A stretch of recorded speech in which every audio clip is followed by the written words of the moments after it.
it's very obvious now that very few people get to the place where they are both externally successful and internally fulfilled. It's very hard to do both. It's actually pretty easy to do one and not the other. I know some people who are deeply fulfilled but not very good in the economy. I know some people that are crushing it in the economy but they're not fulfilled internally. Very few people have both because what the economy pays the most for is usually not meaningful work, despite what people want to say about chase your dreams. The truth is, most of what the economy pays the most for is not necessarily meaningful work. There's a select few people that turn their passion to purpose and to profit, but that is the rarity, not the rule.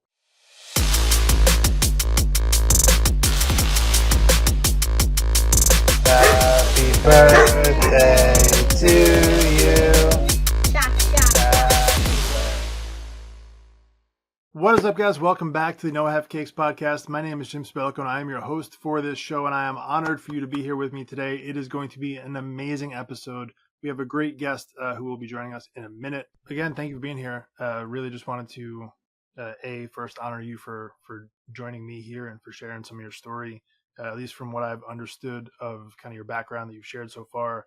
You know, there was like the start in the professional career, and then you kind of had that incident take place that made you sort of question, hey, what is the purpose of this, and is that all really what I'm supposed to be doing? So I would love if you could kind of just start there and really take me through what that process looked like for you, and really just recap that experience.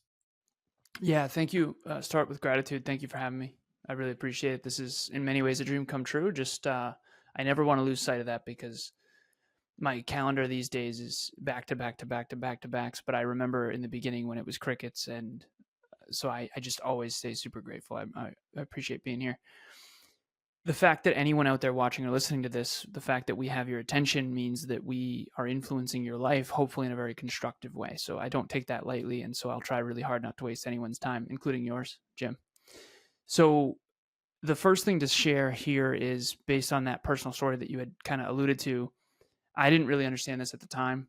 It's only in hindsight that this has become clear. I'm going to be 36 in November, and I'm going to try to condense 35 years, almost 36 years into a very, very short time here. But it's kind of like rewatching the movie of your own life from a higher awareness, and then you kind of get it more. And I think I'll get it more next year than I do now. But if you've ever seen a movie when you were a kid and then you watched it again as an adult and you realize, oh, got it, that's what they meant by that.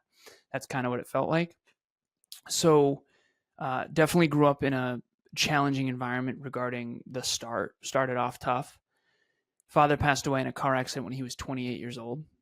I was 2 at the time. I had an older sister that was 6, and my mom was 31. She was a stay-at-home mom. This was back in, I believe he passed away in 91. I was born in 88. And I had a stepfather. So my real last name is actually McCorkle. So my birth father was John McCorkle. He was part of a big Irish Catholic family. It was Jim, Joe, John, Jane, Joan, Jeanette, all J. And he was one of 6 siblings. And my stepfather came into the picture. His name was Steve Lazaros. And I took his last name, I think, around age 6 or 7. And while we were trying to sort of be the Lazaroses, we didn't really associate much with the McCorkles, just unconsciously. My stepfather was around from age 3 to 14 for me. And this was sort of mid-90s, early 2000s .com bubble in Massachusetts. So he worked for a company called AGFA, and they did hospital computers. So he did very well. And most people in the 90s in the US did extremely well, honestly, globally. I mean, the 90s were wild economic boom times, honestly. So the .com bubble was big. And so I playfully refer to that part of my life as boats and BS. My mom and stepdad had this. They wanted to have as much fun as possible, whether consciously or unconsciously. And so they partied a lot, and they did not get along, and that's a polite way to put it. But anyways, so stepfather leaves at 14. We go from, we had snowmobiles, and we lived on a lake, and we had boats, and we had a truck, and my mom drove a BMW, and we had a motorcycle, and we went from boats and ski trips to now I get free lunch at school because our income is so low. So he leaves, takes his entire extended family with him when I'm 14, going into my freshman year of high school. And I still have not seen a single one of them since. I have spoken to my stepfather a little bit on Facebook Messenger, but not much. And he took 90% of the income with him. So he got the yacht and the apartment building. We got the house and the dog. And after that, I went from boats and ski trips to my mom trades in her BMW for a little Honda Civic. This is also kind of around when the economy kind of went downhill too. The 2000s, from 2000 to 2010, is kind of the lost decade economically. And so I'm realizing that actually in this moment of that played a part too. But I went from, I can't wait to get into my dream college. My dream college was WPI, Worcester Polytechnic Institute. It's kind of like a mini MIT. It's one of the best engineering colleges in the world. And it's 50 grand a year. That was back then. I don't know how much it is now. I've spoken there a couple times, but I don't know what they're charging. And I wanted to be a computer engineer. And I went from, I hope I get in, to even if I do get in, I don't know how I'm going to go. And so I bootstrapped. So when my stepfather left, that year was the hardest year of my life. That same year, my mom gets in a fight with my Aunt Sandy, her sister, and my Aunt Sandy ostracizes us from her side of the family. My sister moves out with her older boyfriend, understandable at the time. So kind of by the time I'm 14 years old, because we don't associate with the McCorkles anymore, my birth father's side, I kind of lost 3 families by the time I'm 14. To this day, I've only ever seen from my mom's side 2 individuals from that entire extended family.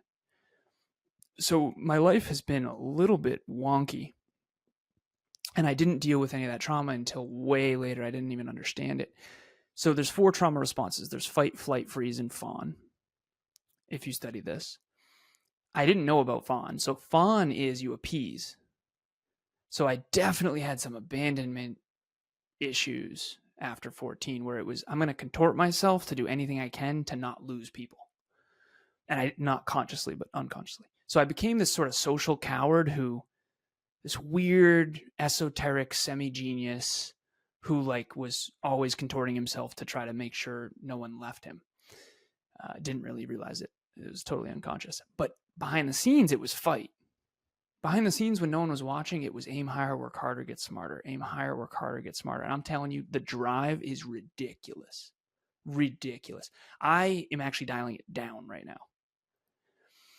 And so I just had to survive. So I looked into the future. No dad, no trust fund, no generational wealth. Like, I am screwed. This is not good. And so I bootstrapped. I got straight A's through all of high school. I got 1 freaking 89 in honors English, but it was weighted because it was an honors class. So I got what's called the President's Award behind me, signed by George W. Bush. I got into WPI, and I got tons of scholarships and financial aid. I got a bunch of science and math awards at my high school, and I went to my computer engineering degree. That was one of the hardest things I've ever done. Computer engineering is not easy, especially when I have a partying inclination. And then I got my master's in business, and then the economy post 2008, this is like 2010, 2011. So 2010, I had an internship at iRobot. 2011 is when the economy really started to come back after 08. And 21st century, computer engineer with an MBA combination. I went from a broke high school and college kid to one of the most sought after people ever. So I had a LinkedIn, and I just got job offer after job offer after job offer. And it was 65 to 85, 85 to 105, 105 to 125, 125 to 180. And iRobot, Sensata Technologies, Lens Americas, Tyco Safety Products, Simplex Grinnell, which is actually technically Tyco Safety Products. And then I eventually landed a company called Cognex. Now, and again, this is only clear in hindsight, but I didn't need much. I went without after my stepdad left. So I was a broke high school and college student. So I'm in my early to mid 20s. I make almost $200,000 a year. I'm a 1% global earner. I pay off 84 grand worth of college debt in a single year back in 2014. I have 150 grand in a Vanguard account, just with all the different stocks, tech companies that I believed would win. And I kind of understand what will win because I'm this weird esoteric computer engineer guy. And I drove a 2004 Volkswagen Passat that I bought in cash. I live with my ex-girlfriend. Her name was Courtney. We live on a lake. The rent is $500 a month, but I'm still partying too much and too often. And I'm just rising in corporate. Work for a company called Cognex that sells industrial automation equipment into manufacturing facilities all across the world. I did inside sales engineering, and then I did outside sales engineering. My territory was Vermont, Connecticut, Western Massachusetts. This was in 2015. This is when I get in my car accident.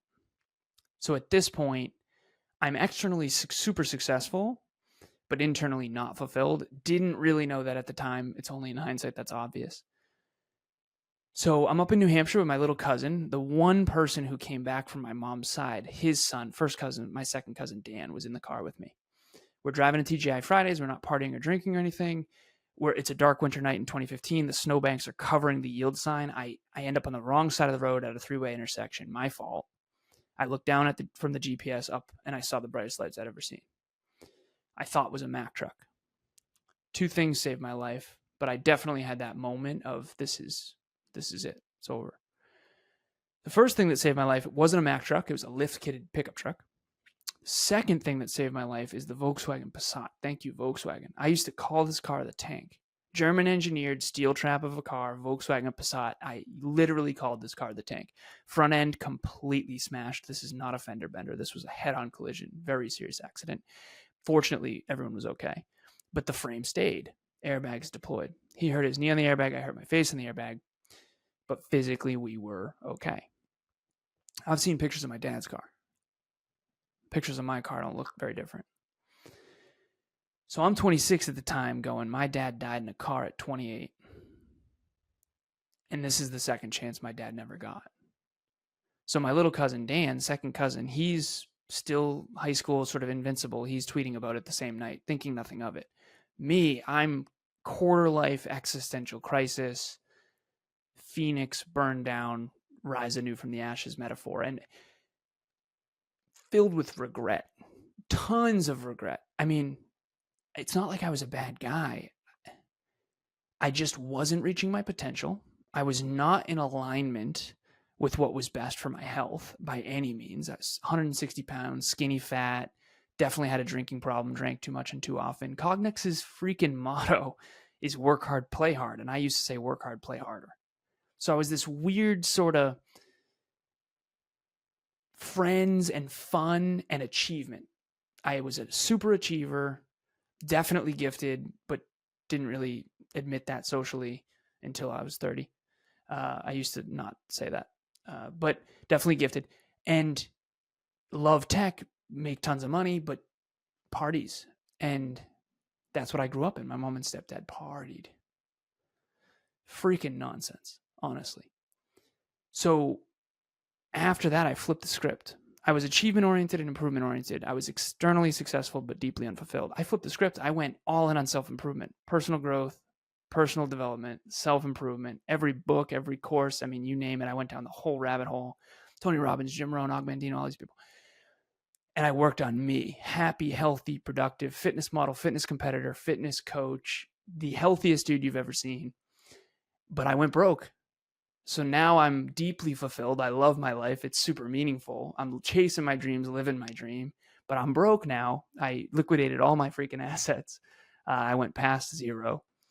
And now I'm internally fulfilled, but externally unsuccessful, which is unsustainable. And it turns out that also kind of sucks. It's better than being successful and internally unfulfilled, but it's definitely not sustainable. So now I'm 36. And within my 30s, early 30s, I finally got to a place where I can honestly say I am both externally successful and internally fulfilled. And the reason I know that is because when you get to a place, I coach 26 business owners currently, some of them more fulfilled than others, some of them more successful than others, but ultimately I've coached hundreds of people over the years now. I started mentoring 10 years ago, started coaching 7 years ago, coming up on 8, and it's been hundreds and hundreds, thousands and thousands of hours. I actually have it tracked. I'm a big numbers guy. I think I'm at 8,000 hours of podcasting, training, coaching, and speaking. And I don't say that to brag. I say that so you know I'm not just talking. It's very obvious now that very few people get to the place where they are both externally successful and internally fulfilled. It's very hard to do both. It's actually pretty easy to do one and not the other. I know some people who are deeply fulfilled, but not very good in the economy. I know some people that are crushing it in the economy, but they're not fulfilled internally. Very few people have both because what the economy pays the most for is usually not meaningful work, despite what people want to say about chase your dreams. The truth is, most of what the economy pays the most for is not necessarily meaningful work. There's a select few people that turn their passion to purpose and to profit, but that is the rarity, not the rule. And so if you can authentically look in the mirror and say, I want my future to be an amplified version of what it already is, you have reached the pinnacle, what I call the fourth bucket, which is both success and fulfillment. So the first bucket is unsuccessful and unfulfilled. That's where we all started. I definitely was there when my stepdad left. The second bucket is I'm externally successful, but internally unfulfilled. I was there before my car accident. Then I flipped the script, went all the way past broke, and I became internally fulfilled, but externally unsuccessful, no social status at all. And then eventually I reached the point where I'm both successful externally and internally fulfilled. However, I have to now, that's a mountain that gets higher as you climb it. It's not like I'm done now.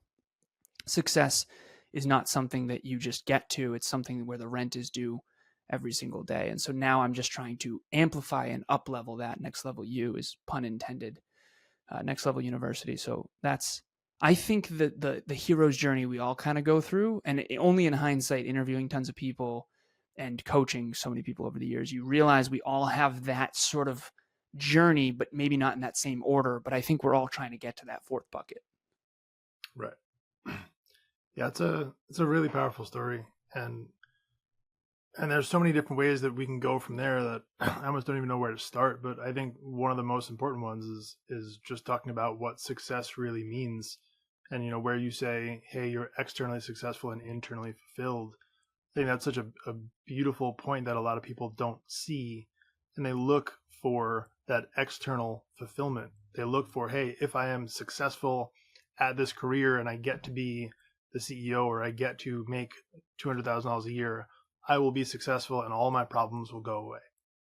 Right? And I think that's such a story that we see on social media all the time that other people tell with this fake version of happiness.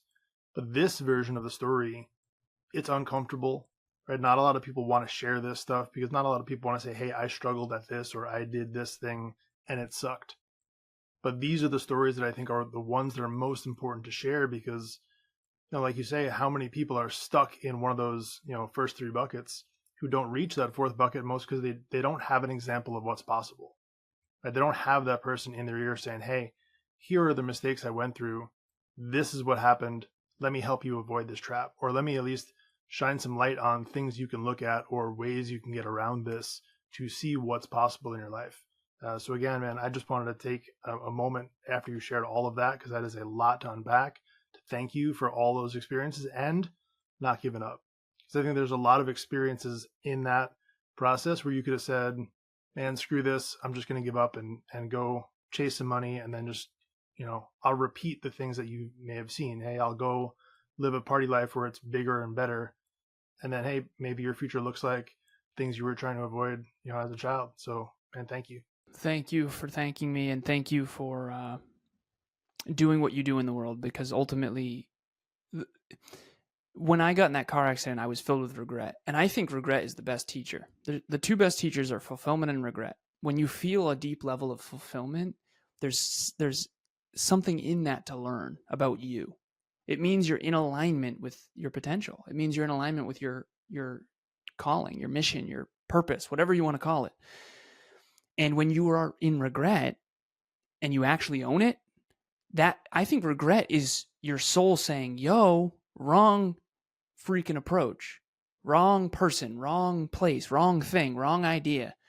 And fulfillment is, hey, right person, right place, right idea, even though it's maybe the harder road, the higher road. And so virtue, I joked with you, I said, can I get some caffeine? And I say, this is my last remaining vice. And I just, as far as a male role model goes, I'm disappointed in my childhood. I'm disappointed in the lack of leadership and the lack of leading by example.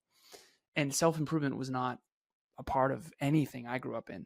I mean, holy crap, just none, zero. And there was a lot of preachiness and very little actual leading by example. And so I just need to be the opposite. And because that caused me a lot of pain and suffering, quite frankly. I want to say I had some good guidance, but the truth is very little. Yeah, very little, and certainly none from people who actually lead by example. And so to me, if you're not going to lead by example, just shut your mouth. And I'm not trying to be a dick. I'm not trying to be toxic. I just can't, particularly men. I just can't listen to someone talk about reaching their potential and screaming into a microphone while they're out of shape. Like, if I'm not doing something or practicing something, you'll never hear about it. You'll never hear me talk about it. And you know, I'll lead by example in this too. I had so much regret during that car accident. I drank too much and too often. I hung around the wrong people. I didn't read enough books. I didn't read any freaking books. I mean, obviously I did in college, but the minimum.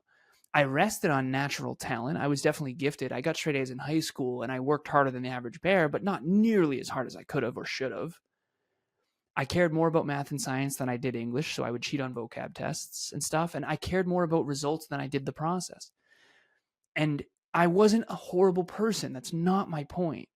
I was not a bad person. I had pure intentions. I wanted good for others in the world. I always believed in myself and I always believed in people, too much, if anything, to be honest. But I made poor choices.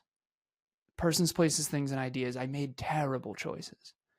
And it wasn't until I could really face that mortality moment of the car accident where listen, you have a second chance to take responsibility. It's not your fault your dad died. It's not your fault your stepdad left. It's not your fault your mom and stepdad did not get along.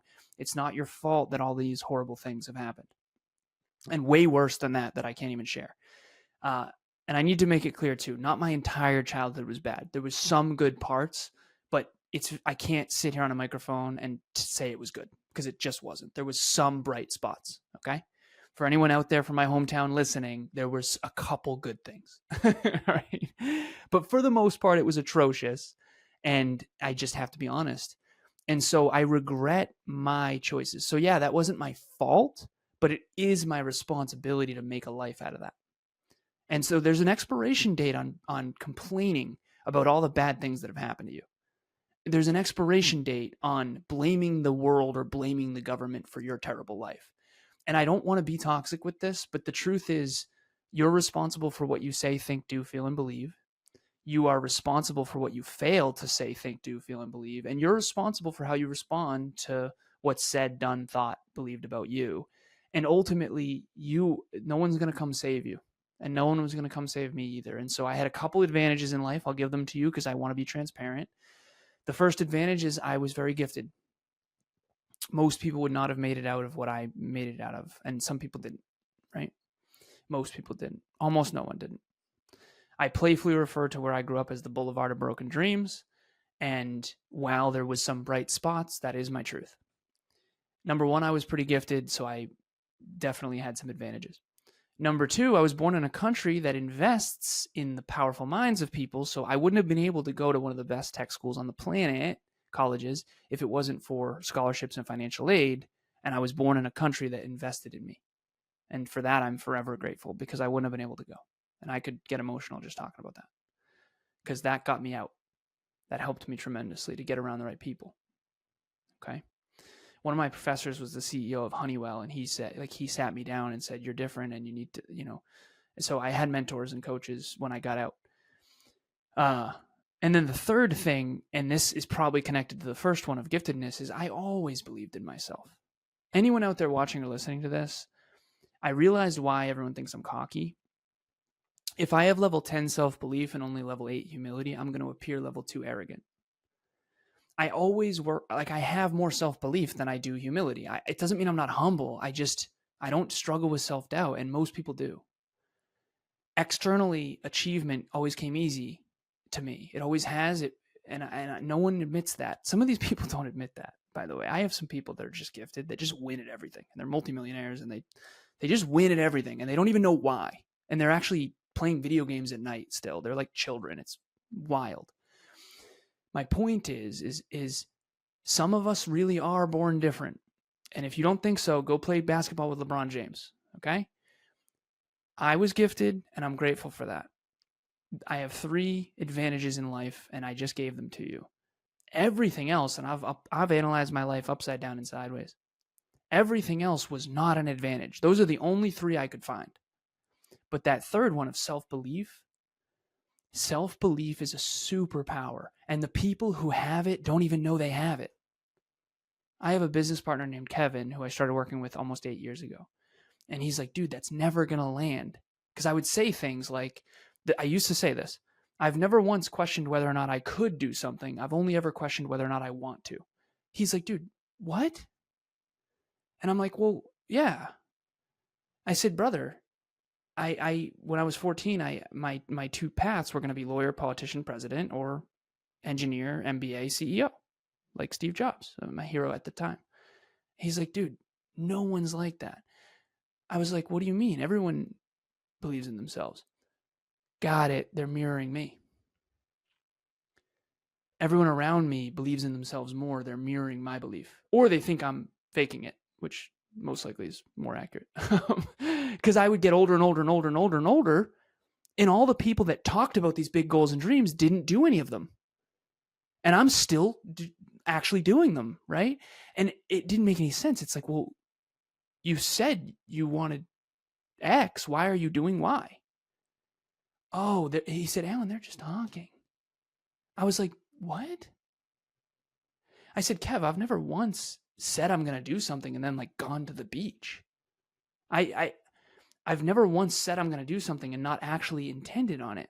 And I also reverse engineer it too. And now I do that for a living. I take goals and metrics and habits and identity and I align them help people align them. And that's literally my whole work and my deepest passion now. But I didn't realize that I had a gift that other people didn't have. I didn't know other people. He's like, dude, no one can reverse engineer that. And I was like, what do you mean? So now I get it. Okay, reverse engineering is my gift and I take it for granted because I have never not had it.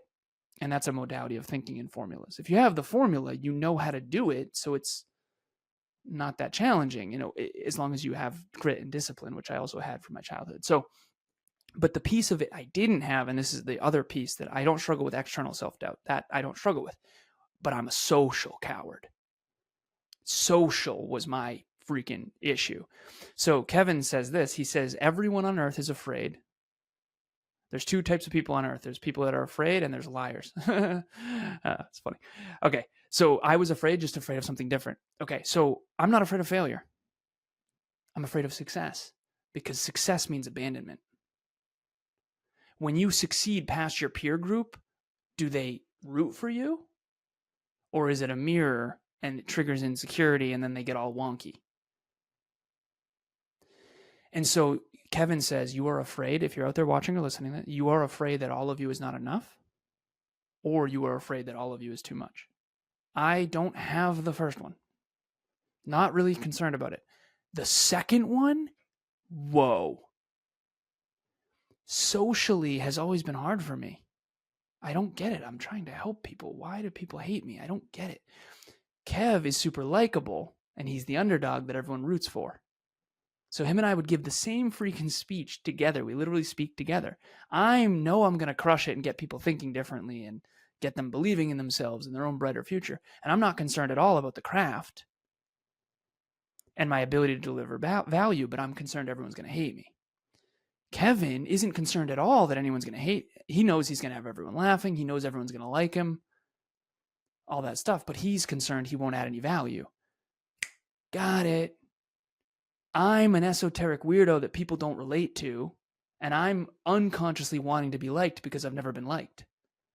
Kev wants to be special and unique and gifted, but he's naturally relatable. So we have gifts that we are taking for granted, and I'm trying to be like him, and he's trying to be like me unconsciously because it's what we've never had. And so he was never concerned about his relationships failing, and I was never concerned about success. So now we partnered up, yin and yang, both grew up without fathers. And now I realize through learning from each other how different human beings are. We're all the same in terms of having fear, but the fears we have are different. Right. So I love that you said you yin and yang to that relationship together, because I think that's so important. I don't think either one is right or wrong. I think all of us are unique in our giftings, and all of us are born a certain way. Some of us have certain gifts, others do not. And I think, at least personally, it's about figuring out what your gifts are, what your strengths are, and your weaknesses are, and then surrounding yourself with people who complement you. Not trying to remove this version of yourself and then just pretend to be somebody else, but actually really leaning into who you really are and seeing the strengths for what they are. Does that resonate? Yeah, 100%. And I think that all of us, we have I call it a belonging code and a true self code. And I have this framework called physical, mental, emotional, spiritual. I think the 4 aspects of our nature. And my belonging code is emotional first. Basically what I do is I dial down my cognition and I dial up my emotions. Most people are experience driven and they're emotional beings. There's 4 modalities of thinking, and mathematical formulaic thinking is the rarest. So most engineers have low self-worth, high self-belief. Not all of them, but most. And they struggle in relationships. Everyone out there's talked to an engineer who can't talk to humans. We literally call it humans. Engineers say, I can't talk to humans because we're very robotic. We we think in rationality and logic. Now I've been conditioned through a challenging childhood and abandonment challenges to learn how to communicate with humans, but I'm not like that. I've never like woken up in the morning and, oh, what do I want to do today? Like I'm very hyper rational, right? And so people know, ooh, different than me. They can tell intuitively, like I'm not like them, okay, and they think I'm arrogant or whatever. But the point is that I have low self worth because I never fit in anywhere. And so, where was I going with all of that? The true self is a part of you that you've exiled. A lot of engineers exile their true self. I did. I remember I proved a textbook wrong in statistics class when I was in high school, and the whole class, including the teacher, were berating, laughing at me. I know this wouldn't happen in the 21st century. This was back then, and this is like early 2000s. This would not happen nowadays, but it was bad. I took the textbook because I knew I was right, by the way. And again, that sounds arrogant, but I'm just smarter than all of you. I'm not trying to be mean. I just know that I'm smarter than you guys. So I took it to the AP Calc teacher and we proved it on the whiteboard. And then I brought it back and we proved that I was right and the textbook was wrong. And everyone, including my best friends, Tara and Kiki, were vehemently against me before that. And after that social shaming, I exiled my genius. I decided it's not safe to be smarter than. And unfortunately, I grew up in an environment with people who are insecure about their intelligence. So anytime you were proving people wrong, because people are very irrational, right? We smoke cigarettes when we shouldn't. I remember I had a 12-page report from my mom of why cigarettes are bad, and she makes terrible choices. And I tried to logic my way through life, and no one's logical. So I just had to exile a part of my nature that's true. So I'm an engineer at heart. I mean, it's just through and through. It's who I am. Science, technology, engineering, mathematics, business, and finance always came easy. Relationships, forget it. Holy crap. Right? What a disaster that has been. Unless I drink alcohol, in which case I'm super relatable and a lot of fun, which was part of the problem. But ultimately what happens is we all have our true self, and then we have the exiled version of ourself. And it's not until therapy in my 30s that I really started to understand, okay, so I'm trying to manufacture belonging by contorting who I am. And what I really need to do is have the social courage to actually be who I really am. And I'm exercising that right here. I mean, this is a public medium. It took me 35 years to get to a place where I can share this stuff honestly. And if you can't be honest about who you are, you're going to make decisions based on a false version of yourself, and then you're going to be deeply unfulfilled. And that's not good for anybody, because fulfilled people unintentionally end up hurting other people, and sometimes intentionally if they're manipulative, horrible people. Yeah. So what I'm hearing you say there is so many people spend so much of their time intentionally trying to build up this other version of themselves and hiding their gift rather than just embracing their gift and dealing with, whatever side effects come from it and being their authentic true self. Yes, 100%. And it sounds wild when you say that. Right? You have your conditioned self, and then you have your true essence. And I think that when we're born, we're in our essence. And then we get conditioned by culture, caregivers, society, whatever, how to fit in with our peer group in high school, middle school, whatever, to be different than our true self. And then we get in a car accident, or we face the death of a loved one, or we face the death of a pet, or we face mortality in some way. And then we start going back to our true self. And I think that's what self-improvement is. Personal growth, personal development, and self-improvement is getting back to your essence, getting back to the real you. And I think The Lion King is my favorite movie I think it's very clear now. I never understood why I loved it. And then I looked at it. It's like, okay, father passes away in the beginning. Step uncle, stepfather, Scar, sort of misleads and that kind of thing. He runs away from his problems, Hakuna Matata, me and my drinking days. And then he, has to come back and sort of be a grown man and sort of face his past and reveal the truth of his past. And I think that's why it's such a powerful play, not only on Broadway, but the films, because it's a metaphor. It's a metaphor for all of our journeys where you have to go back and face your past. Because for me, the whole achievement, super achiever thing, it was, okay, well, I'm going to go be wealthy now because I know how to do it. And because not having wealth when my stepdad left created lots of pain, and wealth is how you get significance. And I never felt like significant in my childhood. So I'm going to go do that. And you realize as you mature through, you know, facing hard truths like mortality moments, like the car accident, how empty that is. And then you realize, okay, well, I don't need to achieve anymore, but I still want to. And instead of it being a chip on your shoulder that's running you, I told Kevin this because he grew up without a dad, didn't meet his dad till he was 27, gas station kid, right? He had a chip on his shoulder too. And he knew no normal. And I'll let him, like, I don't want to air his stuff out. But ultimately, I said, never take the chip off. Just don't let the chip run you. You run the chip. Anyone out there watching or listening, you know I have a chip on my shoulder. You can feel it. It's ridiculous. It's huge. But the difference is now I'm a mature adult who doesn't let the chip run him. Now I run the chip, but I don't need to take it off. It's a part of who I am. And it's actually my superpower because no one's going to outsuffer me. No one's going to outdrive me. No one's going to outgrit me because I grew up hard. And so I have advantages from nature and nurture that I can now leverage to achieve my dreams and help others do the same. And that's a metaphor for all of us. You can have something that I don't. You're never going to be as gritty, maybe, and you might not be a math genius, but you maybe you have more compassion, maybe you have more empathy, maybe you're more relatable, maybe you'll be a better therapist. You're not going to be a better coach than me, but you might be a better therapist, right? So we all have a place, and the key is to find it based on finding in here. And I know that sounds a little fortune cookie, but No, I agree completely. And I think, to what you said there, it really is so much about understanding, hey, to go back to what we talked about before about fault and responsibility, right? These things, these circumstances that happen in your life up until this moment right now where you're listening to this podcast, they may not be your fault, but how you choose to respond to them is your responsibility. Whether that's a great thing or a bad thing, whether that's, hey, you grew up in, whatever circumstance, good or bad, right? It shaped your entire existence up until this point. And you can either use that to remain comfortable and say, hey, everything is great, or use it as a chip on your shoulder to kind of push you to not go back to that or raise up the bar and do better than.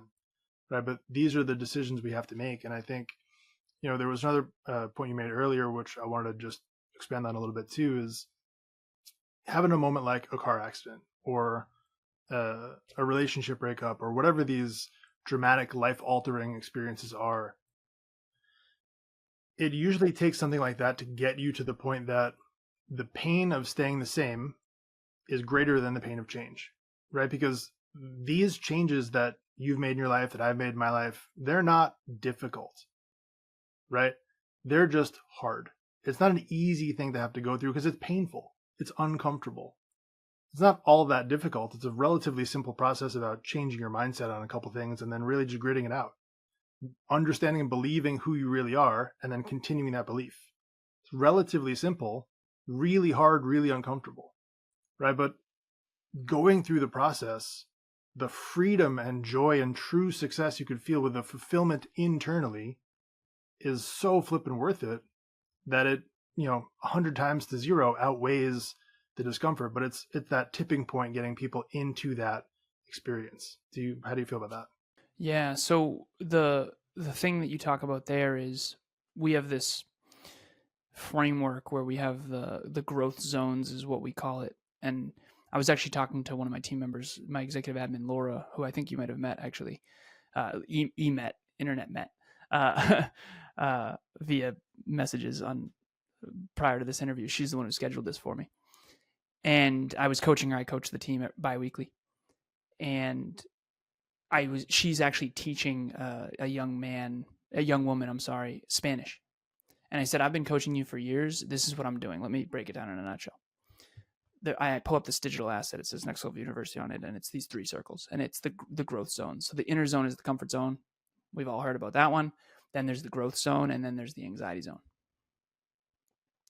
I said, my job as your coach for the last I think it's 4 years now for Laura, has been to keep you in the growth zone. Whenever she comes to a session, pumped up, living the dream, she lost 2 kilograms in the last 2 weeks. She's flying high. Okay, time to push her. It's game time. What are we doing? Let's go. You're better than this. You can do better than this. Let's rock. Let's up the ante. Let's change this metrics, habits, goals. Let's up the standards. When she comes struggle bus, I need to, okay, we're good. What do you need? Do you want to make the system a little easier? Like, you can't constantly have low self-esteem. So the comfort zone is being stuck. The anxiety zone is destructive. The growth zone is the challenge skills sweet spot. It is, okay, so right now I have an 18-person team at Next Level University. We work with 61 podcasters. We do the production for 36 of them. We do coaching for, I think, 7 of them. And then we do social media content for 9 individuals. I run 3 podcasts, technically 2, because Kevin's running one of them. And I'm coaching 26 individuals, business owners on my roster currently. Some weekly, some bi-weekly, some monthly, and I have a couple people that are twice a week, which is just ridiculous. It's awesome, but it's ridiculous. I call them my Navy SEALs.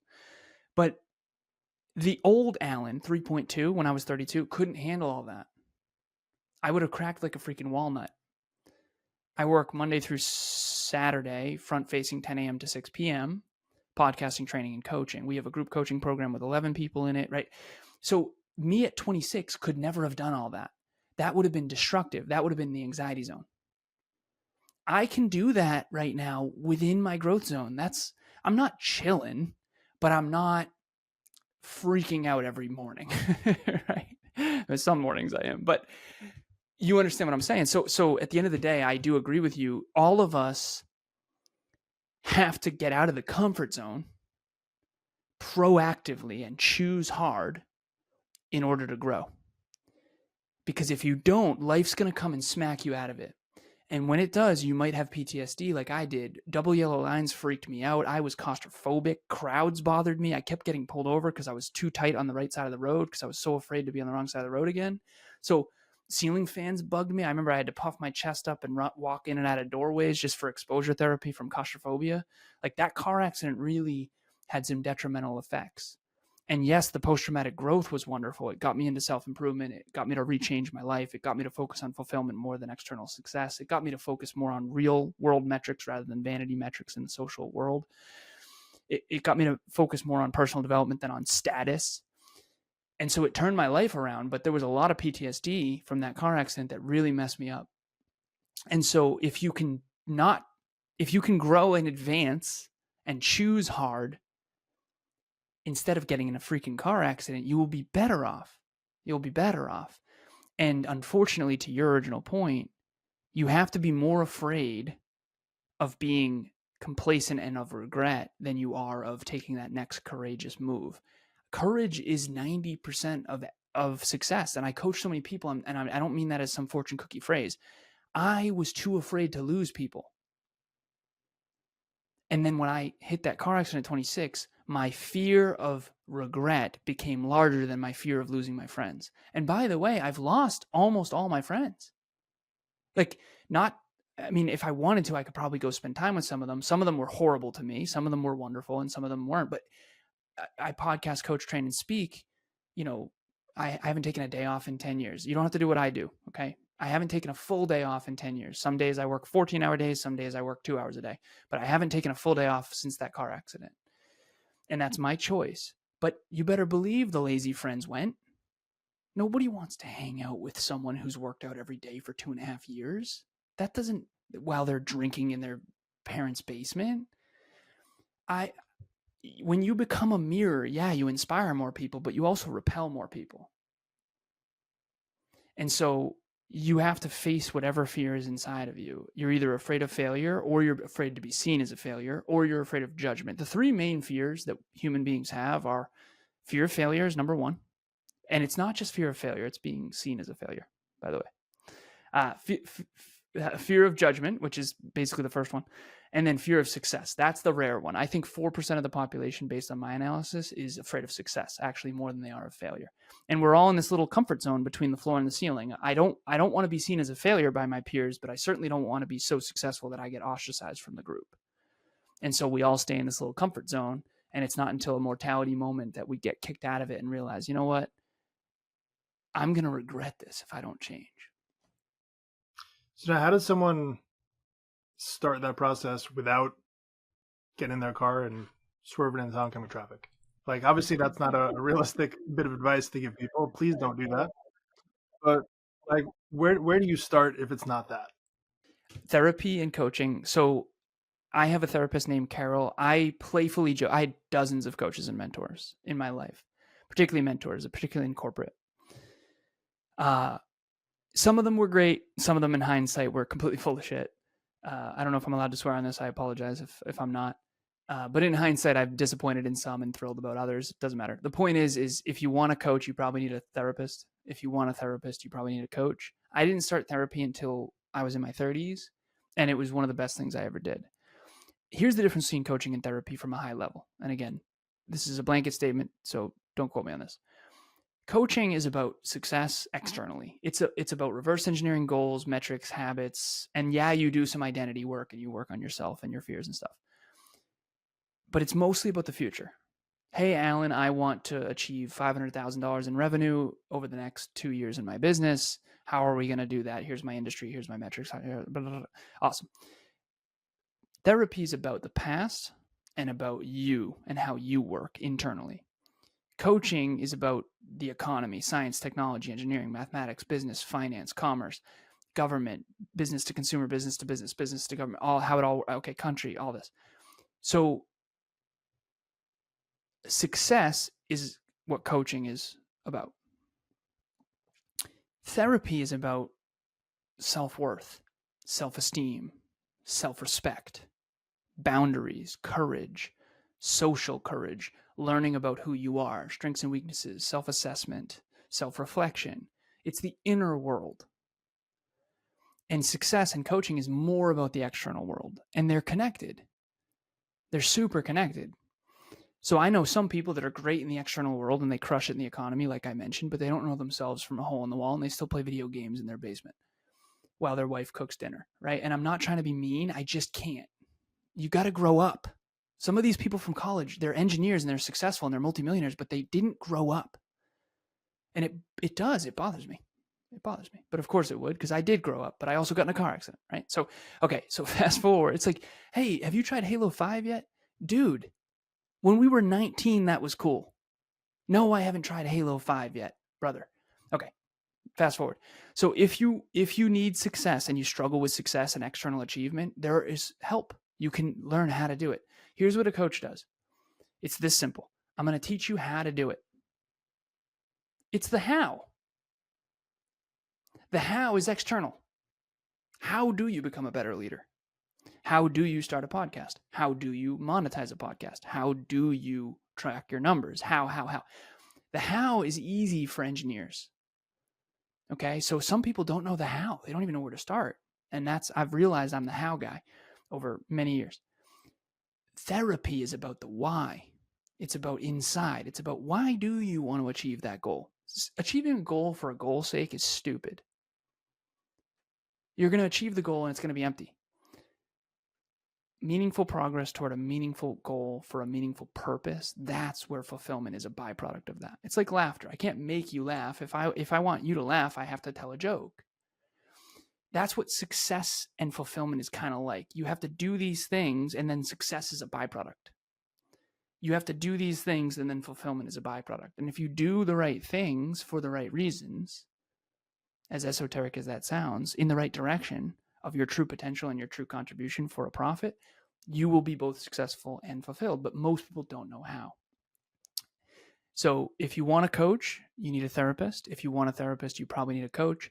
If you're really next level, you'll get both because both are super useful. But if you have the wrong therapist or the wrong coach, quick disclaimer, that's just as bad. That might even be worse than not having them. Yeah, I'm definitely a big proponent of therapy, and I think everyone should explore it at least once, if not more than once, just to make sure you do find a good one. But, to what you said before, I believe if you really know who you are and your purpose and what drives you, what motivates you, and what your giftings are, it makes the how so much easier. Right? It sort of gives you a little bit of a superpower to go out and actually take action a little bit more efficiently because you have that authentic self and you're not worried about the judgment or whatever else because you know who you are and you're not letting other people's validation or invalidation determine how hard you show up.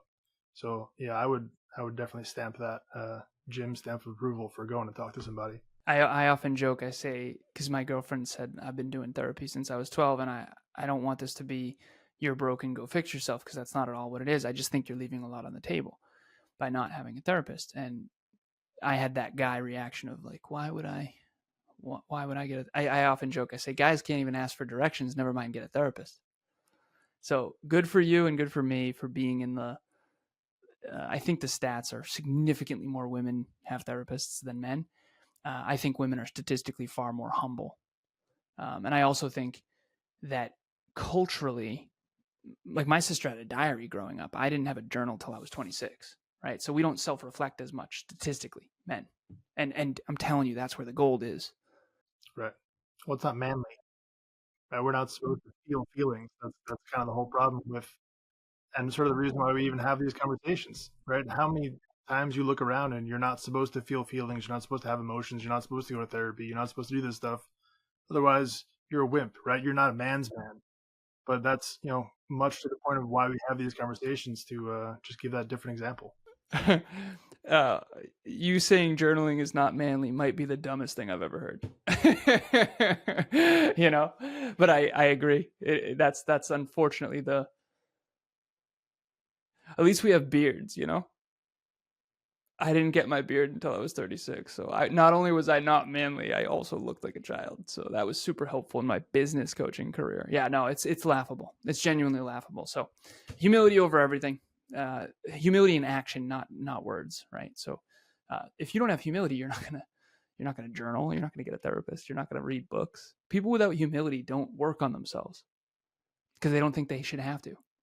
It's amazing how often that mindset comes in, especially in someone who's achieved a lot externally or has reached the CEO position or the founder position where they think, hey, I'm already at the top. I don't need to grow anymore. But yeah, I agree 100%. Well, see how quickly the company goes out of business with that mentality. So. Where you lose all the people around you. Yeah, I'm good now.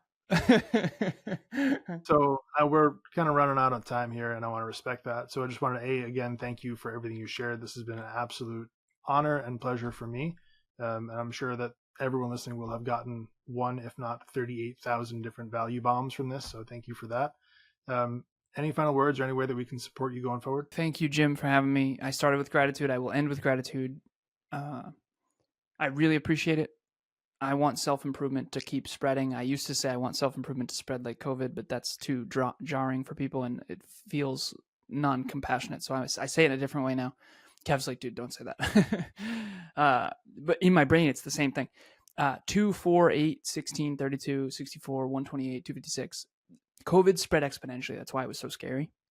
I want self-improvement to spread exponentially because that was what was missing from my life. And I think that's what's going to make the world change, right? Let us all sweep our own porch and the world will be cleaner. Lead by example and take personal responsibility. So that would be what I would end with is it's not your fault, but it is your responsibility because maybe you're right. Half the excuses people make are actually accurate. That's the problem. They're true. My mom and stepdad did drink and they let me drink. And I could have used that excuse. Oh, my dad died. I could have used that excuse. No one would have blamed me for that. But my life would have sucked. And so if you want a meaningful, fulfilling life, you're going to have to take responsibility for things that are not even really your responsibility. And that's a whole nother level of leadership, self-leadership. And you got to lead self before you can effectively lead others, at least long term, unless you want to fake yourself on Instagram the rest of your life. So yeah, that's what I would end with, which is personal responsibility is everything, work ethic. I always say this, if you take personal responsibility, if you have humility and work ethic, and you don't want massive rewards for minimal effort, I'm going to like you. And if you are entitled, not grateful, lazy, and you want massive rewards for minimal effort, you are going to freaking hate me. So we should not hang out. And unfortunately, that's a lot of the people I used to hang out with, right? So thank you for having me, Jim. I really appreciate it. And anyone can reach out. You can Google my name, Instagram, Facebook, LinkedIn, Next Level University podcast. We have a website. And yeah, thank you for having me. I appreciate it. Cool. I appreciate that. And I'll make sure I include all those notes in the notes of this podcast so everyone can reach out. Because again, I'm a big supporter. So thank you. I appreciate you. And keep doing what you're doing, brother. You as well, my friend. Thank you. Thank you. Thank you.